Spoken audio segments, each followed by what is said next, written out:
pressure area sa labas ng ating area of responsibility at tinawag po na Invest 91W. Pero hindi naman po yan nakitaan na maging bagyo at posibleng malusaw rin anytime. At sa ating long range forecast ay wala naman pong bagyo na namamataan na tatawid sa ating kalupaan for the next 2 weeks. Pero hindi pa rin inaalis ang posibilidad na may LPA ulit na mabubuo sa silangan ng ating bansa sa susunod po na mga araw. Sa ngayon ay amihan ang umiiral sa malaking bahagi ng Luzon at ang shear line ay nakakaapekto naman sa may southern Luzon at Visayas, lalo na po sa eastern section.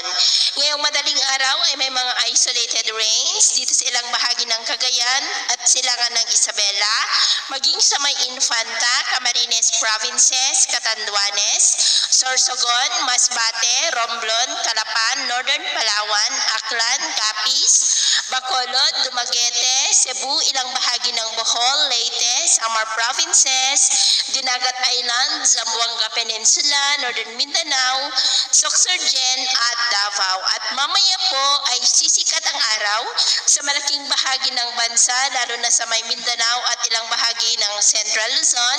Pero dahil sa amihan at shear line ay cloudy skies with isolated rains sa may Kabisayaan, Misamis Occidental, Bicol Region, Calapan, Palawan, Infanta at silangan ng Cagayan Valley. Mamayang hapon ay mas maraming lugar po ulit ang makakaranas ng cloudy skies with isolated rains, lalo na po sa may Mindanao, Visayas, Southern Luzon, Cagayan Valley at Cordillera.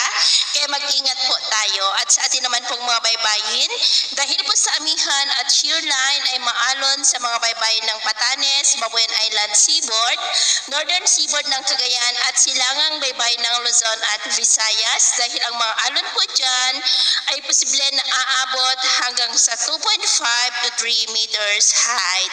Kaya hanggat maaari po ay iwasan na muna natin ang papalaot dyan sa mga may kulay pula para mas makaiwas sa mga sakunang